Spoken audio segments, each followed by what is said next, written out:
गरीब परिवार के घर आया शीशे का बेड और अलमारी। माँ, हमारे ये शीशे का बेड कितना ज्यादा सुंदर लग रहा है ना। अब तो हम आराम से शीशे के बेड पर सोएंगे। अब ना ही हमें गर्मी लगेगी और ना ही दादी के पेट में दर्द होगा। कितना बड़ा बेड है ना, हम सब एक साथ आराम से सो सकते हैं इस पर। और ये शीशे की अलमारी भी कितनी ज्यादा बड़ी है ना, इससे तो हम सारे कपड़े रखेंगे। और अब तो चूहे मेरे स्कूल की टी शर्ट को भी नहीं कुतरेंगे। आखिरकार आज हमारे घर में भी शीशे का बेड और अलमारी आई है, इसीलिए सोच रही हूँ कि क्यों ना कुछ मीठा बनाए। माँ, एक काम करो ना, आप खीर बना दो। बहुत दिन हो गए आपके हाथ की खीर खाए हुए। हाँ बहू, भले ही ये लोगों की नजरों में बेड और अलमारी हो, लेकिन हमारे लिए तो बहुत कुछ है।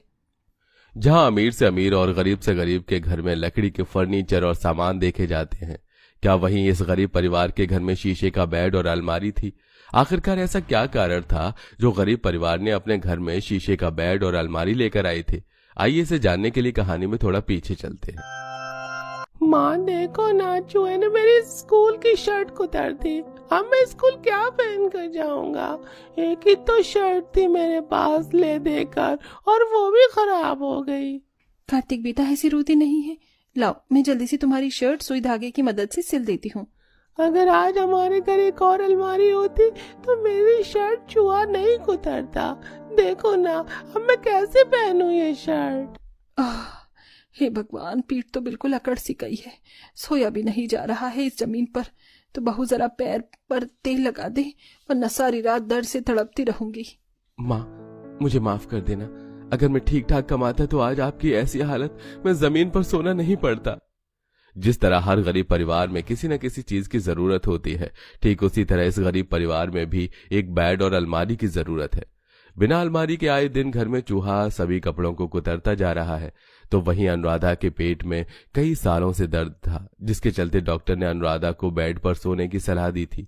लेकिन बेड न होने की वजह से हर रोज अनुराधा जमीन पर सो सोकर अपने पेट दर्द को बस बढ़ाती ही जा रही थी। माँ जी, इन्होंने जो मुझे घर का सामान लाने के लिए पैसे दिए थे, वो तो मैंने यहीं रखे थे। अचानक कहाँ चले गए? कहीं चूहे ने इधर उधर कुतर के तो नहीं फेंक दिए ना? हे भगवान, राशन लाने के लिए बस वही पैसे थे। बहू, मेरी दवाई भी सुबह से नहीं मिल रही है। कमर दर्द से जान निकली जा रही है। क्या करें अब हम? अगर आज हमारे घर पर अलमारी होती ना, तो ना ही हमारा कोई सामान खोता और ना ही आपकी दवाई। हर चीज बिना अलमारी के इधर उधर पड़ी रहती है। बिना अलमारी के छोटी मोटी चीजों को भी ढूंढना पूरे परिवार के लिए काफी मुश्किल होता था।